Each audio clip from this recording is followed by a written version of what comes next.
I think one of the things is coming to the table, assuming everyone has that same baseline understanding that you do. So when you're coming to the table to try to contribute in some way, but coming at it from the perspective of everyone must know what I know because I've been around for a while, but I haven't been around that long. And then realizing that no, everyone has a unique skill set. Everyone brings something else to the table. And I think over the course of my career, understanding that nuance is important, especially in the facility space, dealing with a lot of facilities managers as EHS professionals do routinely, giving them a little bit of the background as to whatever the regulation is or the challenge from an environmental perspective or compliance permitting perspective.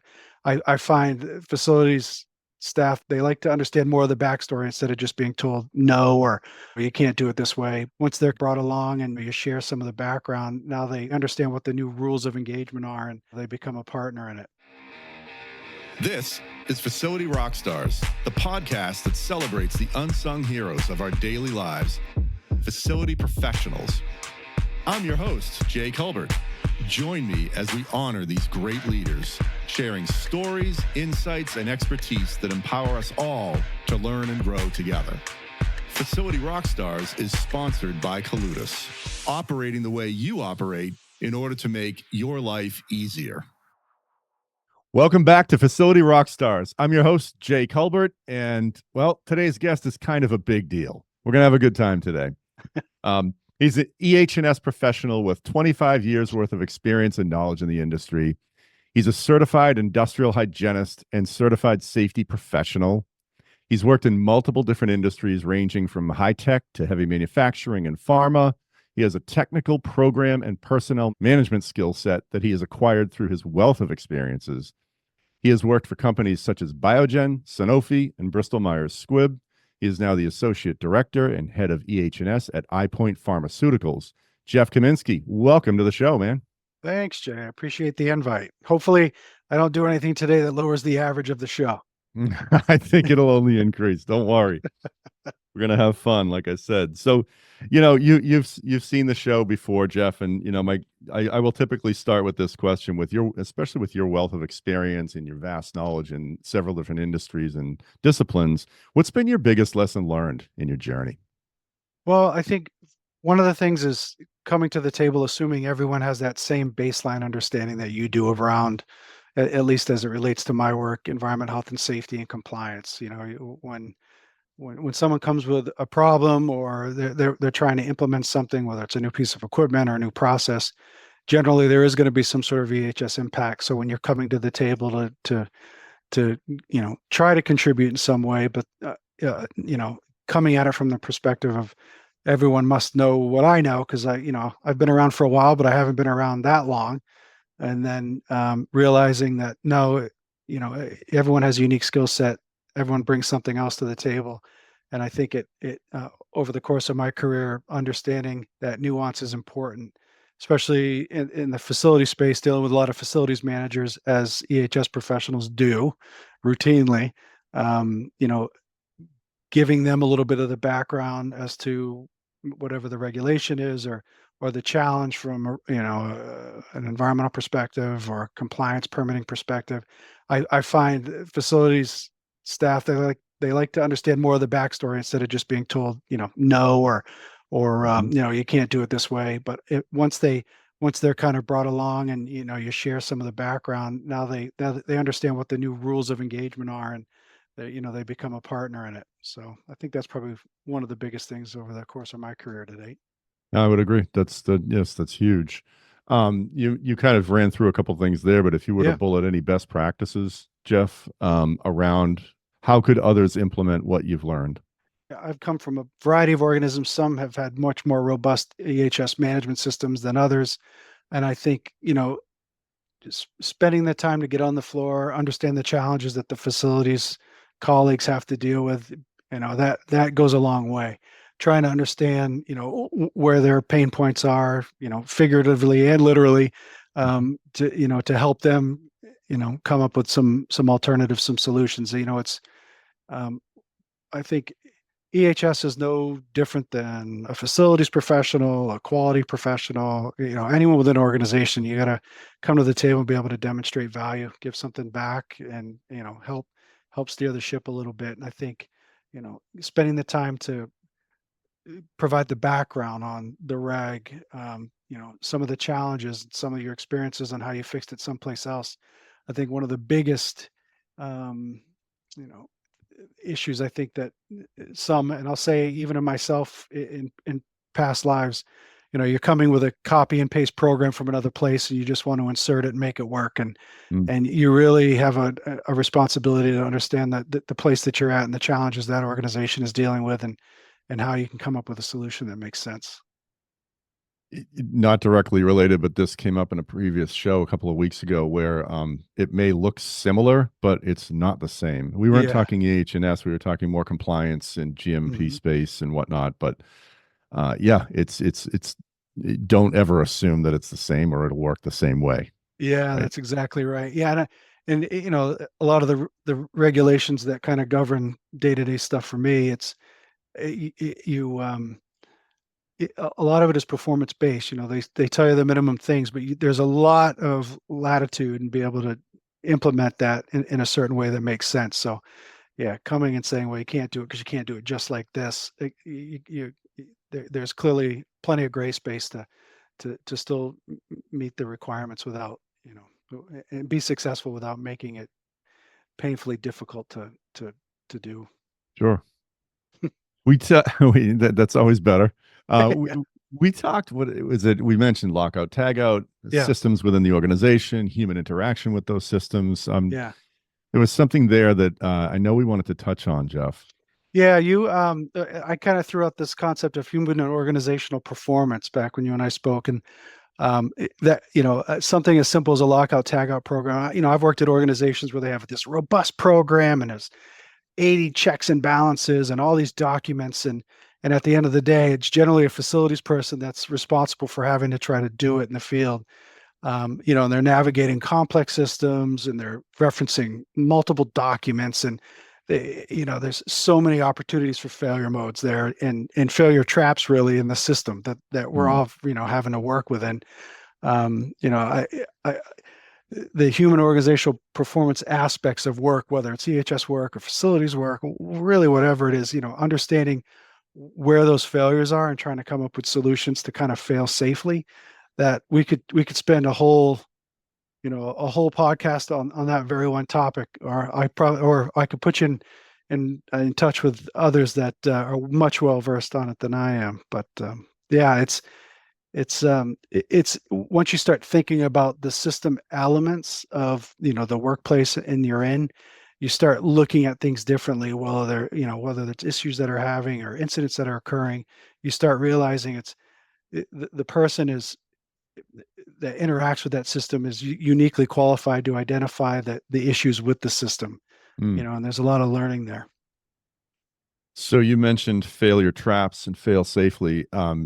Just for the listeners who may not be as familiar with that, can you elaborate a bit and just give some examples of what may occur and how to handle it? Yeah, I think, or how you've handled it, maybe, how Jeff, I've right? handled it. Yeah, sure. I think, lockout tagout, going back to that as an example. So, if you have a system that has 30 different points that you need to isolate, and you've got to reference multiple documents that flagged, or multiple PNIDs that flagged to other PNIDs, it's silly to think that you're not going to miss something at some point. And this concept of failing safe is so important, because the best trained, qualified, focused individual inevitably is still going to screw up. And I think it's somewhere around, if you're really good, you're only screwing up 10% of the time. But when you think about the potential consequences of a screw up, and it could be a highly risk, the consequence associated with the failure could be huge. You really got to start thinking differently about how we're doing certain things and how we're setting up, staff for success. And, I think I was listening to another podcast. I can't remember the gentleman's name you had on, but you were talking about the, sometimes there feels like there's this, some adversarial relationships, I think was the phrase, related to EHS and facilities people. I think, I can't say that I haven't experienced some of that in my previous lives, but I think it probably has everything to do with how everyone's past experiences drive the behaviors they have going forward. I've gone to organizations where people have been in. It was abundantly clear I wasn't well received when I walked into a room with people I had never met before, but clearly somebody created a wake of destruction on their way out, and so it was mending those relationships and demonstrating, I have something to offer. I'm here to help. And I think that goes a long way. When you're looking at an issue through the eyes of those that are dealing with it every day, you potentially can add value and find ways to make it easier and simpler for them to be successful at their work. And so, yeah, I don't even Yeah, know if I answered your question, Jay, but I think you did. I think you did, Jeff. And it's great data either way. I would say that relationship, it's such a common theme on the show and just in our yeah, worlds, right? Like yeah, facilities and EH&S balancing the relationship with each other and dare I say the perspective or the perception of it, yeah. right? Yeah, at the end of the day, we're attached at the hip. I think Hmm. EHS and facilities more so than in any other groups because a lot of the regulatory burdens placed on organizations, a lot of the deliverables fall on a facilities person, and so at the end of the day, I think it's something that we were going to discuss too. I'll jump to it is around, regulatory visits. Yes, what Those. happens when the agency actually comes in, Yeah, right? exactly. Eh, I worked with an older gentleman a number of companies ago, and he used the term designated inmate. And I like that. And it's kind Mm. of stuck.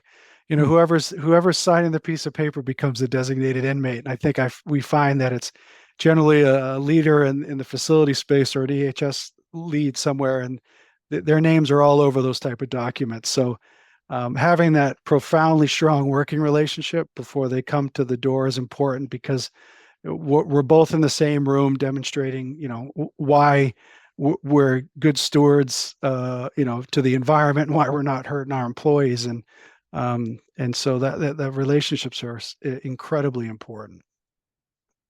I want to ask, agreed. I want to ask you about preparation for those. And this isn't something I think we've previously discussed at all, Mhm. but what would be some best practices that either you've implemented, Jeff, built, or seen really work in preparation for these visits?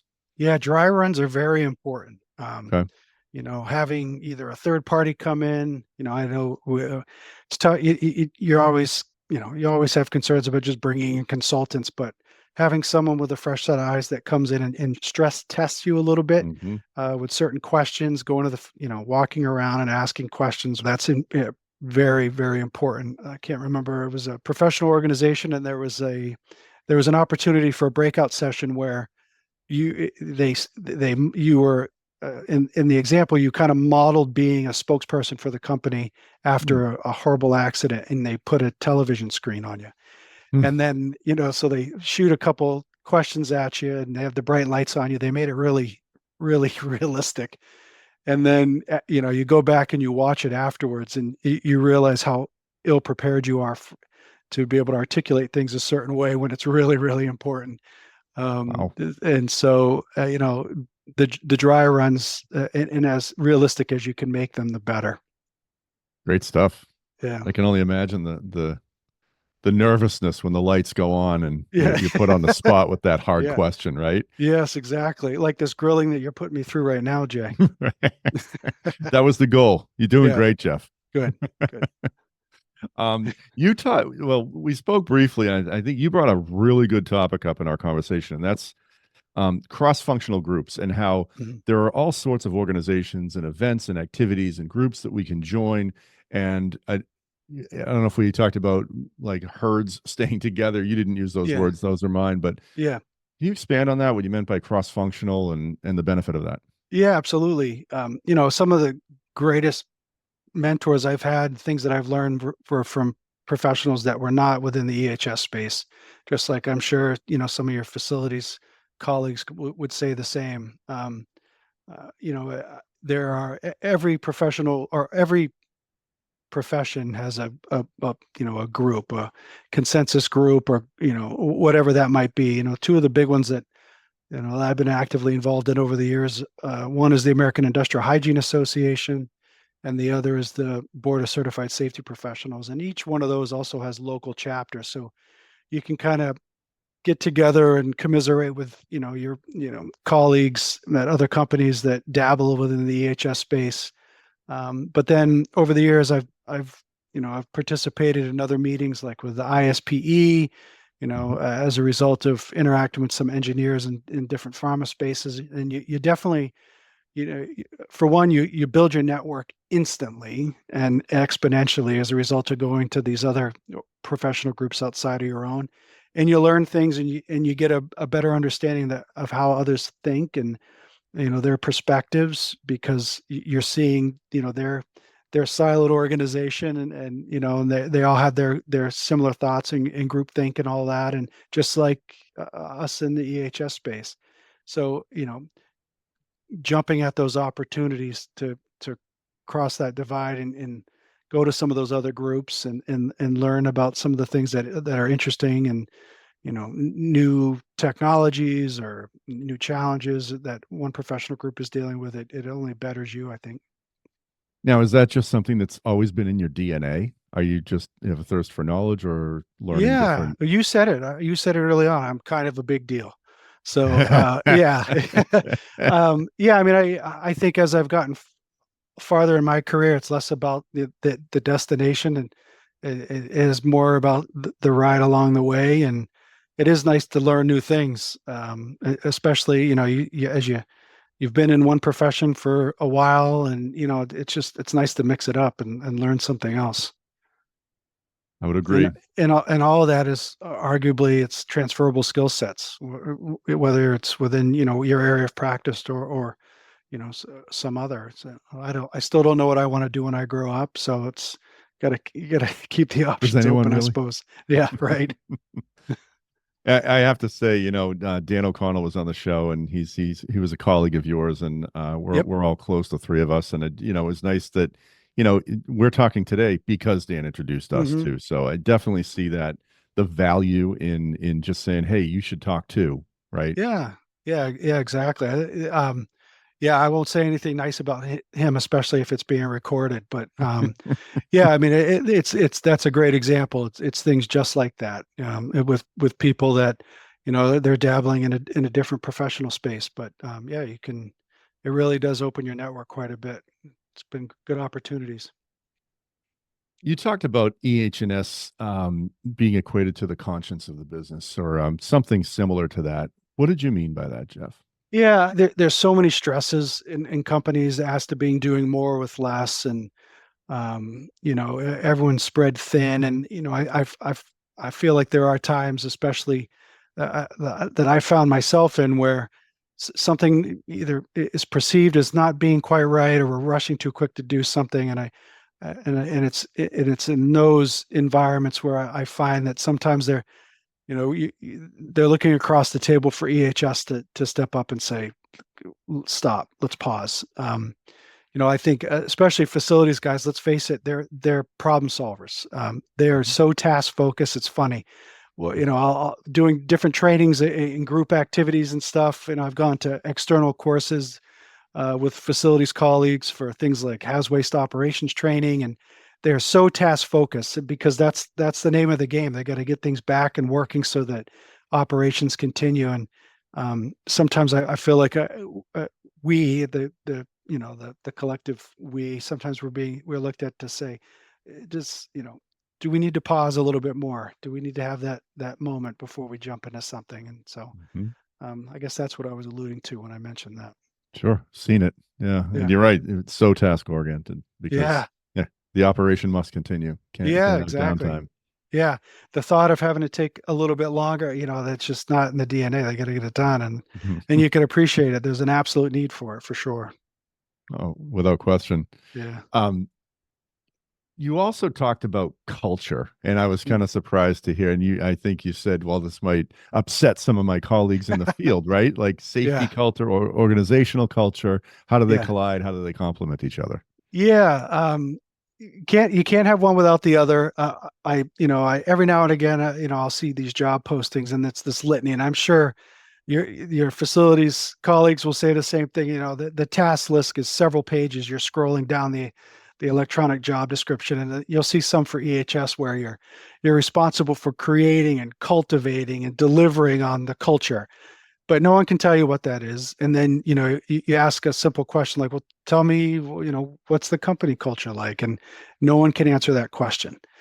You can't expect there to someone to come in independently and just create this wonderful environment around all things EH&S if you can't articulate what an organizational culture is. And I would argue there shouldn't be one or the other. It just should be organizational culture, and embedded in that is just those elements that are specific to occupational safety and health and environment. It can't be a bolt on. It can't stand alone. And that's my feeling. I'm sure some of my colleagues in the space may disagree, but the culture is, if you ask someone, they say, well, we need to get it done quickly as fast as possible. Well, then that's your culture. You can't say, well, I want to do it as fast as possible, take unnecessary risk, but also have the best safety culture on the planet. It just doesn't make sense. So given that, yeah, very true. So given that though, what has worked, Jeff? Like, what would you highlight as, call it a best practice or something experience you've had? Because undoubtedly you faced this in the past, right? Yeah. That this concept of servant leadership where the managers out there are on the floor, understanding the challenges, asking questions of their direct reports. What improvements could they see? What are the EH&S issues that concern them? Selfishly, that's where my concern lies. But in those smaller settings, the one-on-ones with senior leaders, executive leaders, I don't think they. And I won't put words in all of their mouths because there's been some great senior leaders that truly understand that concept, but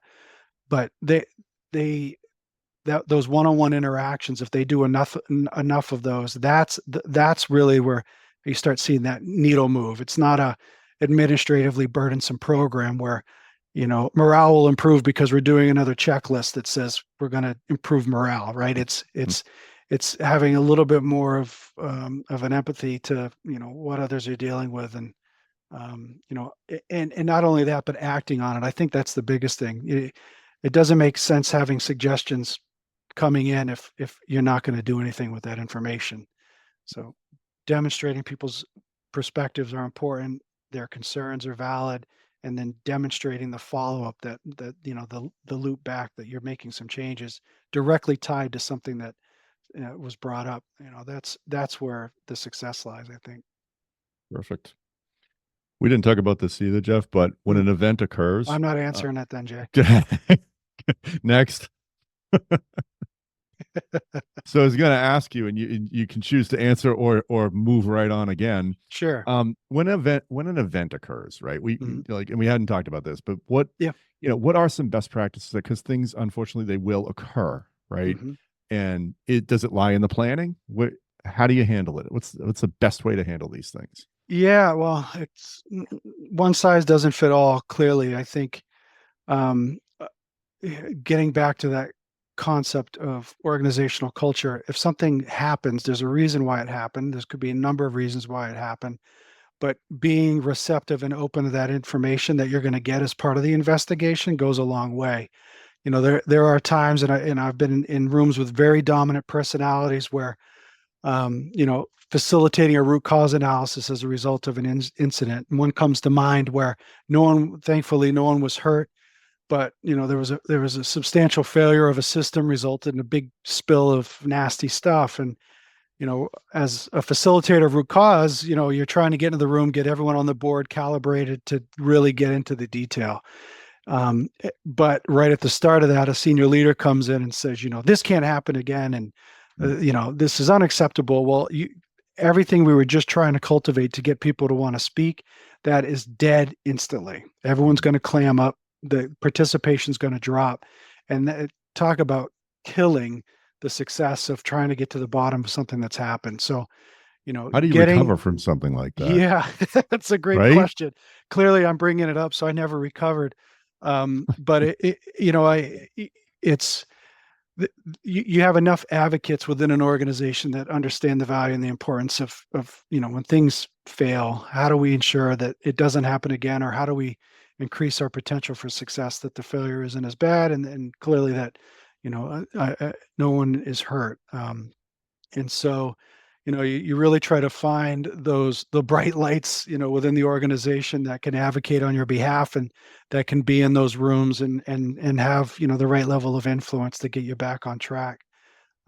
But yeah, I mean, whatever the challenge is, every organization has advocates. And so, tapping into who they are, figuring out who they are, and exploiting them as best as you can in a positive way, Mhm. that helps. Love that. Find your advocate. It's the biggest thing I heard right there. Yeah. Really. Yeah. All right, we're going to jump back in the time machine. So Okay. go back to so what would today's Jeff give for advice to the 20-year-old Jeff? I said tongue in cheek, run away. Don't do it. Don't Mm. do it. Do something else. Go in a different direction. I think for me, it's probably, you know, own your decisions, own your career journey. Specifically when we're talking about careers, it's, you know, own the choices you make. There, in my perspective, there is no bad choice. Um, whether the consequence isn't exactly what you wanted, you're still going to learn something from it. It's going to be valuable for you as you continue on. When I first got out of school, selfish for me, I just didn't want to sit at a desk all day. So when I first went to college, I picked an environmental program because in my immature mind, it was, well, environmental program means I'll be outside or I'll be doing something else. I won't be sitting in the desk. Ironically, and you'll hear this, I'm sure you can appreciate it, and maybe listeners too. The longer you've been in the profession, it seems like you spend more and more time at a desk pushing administrative documents and things along. So relishing the opportunity to get out, try new things, own those decisions, enjoy the ride a little bit. I was so focused early in the career of just getting to the next point, whatever it was. I didn't necessarily appreciate the zigzag pattern that got me from that first point to the next one. And I think at this point in my career, I'm enjoying that a little bit more. So That's awesome. Great yeah, advice. Yeah, yeah. fantastic. What'd you say? Run away? That was the Run first one? away, Run run away. away. Yeah, just run Yeah, away. don't do it. Find ways not to work with facilities guys. Do whatever you can to not do that. Get some chat comments in that one. Yeah. So I don't know how long we've been talking, but great material, great learning, great takeaways. Thank you so much. Great for myself, the listeners. What about you, Jeff? Let's learn a little bit about you. We've learned a lot from you here. So yeah, how'd you Yeah. get to where you are, or where would you Yeah. like I to mean, take us? typical cliches. I have a great wife and two moderately okay children that keep us pretty busy. My career up to this point, my wife's been very supportive to take roles that required, global travel, regional travel, and that obviously comes, that there are pros and cons with that. She's had to definitely carry the water quite a bit at home over the last few years. It's been nice, recently with the organization I'm with now. It's nice to be local and get more involved in the stuff with the kids. They're active in soccer and that sort of stuff. So it's nice to be around and kind of watch them progress in that space. So that's kind of outside of the workplace. That's what keeps me busy. And my son recently has started showing it more interest in fishing, so we've been trying to do some of that as well. It's nice to just get out with him and run around. But yeah, that's pretty much it for me. Relatively simple guy. We were actually on vacation up in Maine a few weeks back, and we were slamming the straight bass quite a bit. So Oh, not to beautiful. toot my own horn, but we did pretty well surf casting, so that was nice. Well, again, you're kind of a big deal Yeah, right. on the fishing Exactly. rod and professionally, so I'm Yeah. not surprised. Yes, that's right, Jay. That's very cool. Very good. I love Yeah. striper fishing. It's a Yeah. blast. Yep. Yeah, it was a lot of Um, fun. so you just touched on your new role. I mean, did you want to Yeah. talk about that at all? Like, this is a little bit of a shift for you, or Yeah, I think it's, in the next career progression for me. I've, early in my career, I was in consulting, and if someone asked me, would you do that again? I think I would. At least it's worked out very well for me. It gave me an opportunity to jump in a bunch of different industries, interact with a variety of people, all over the place. I could see different ways things were done, really build the foundational technical skill set. And then the last 15 or so years have been, for the most part, in the biotech pharma space and, doing program roles, personnel roles, regional roles, corporate roles, all that.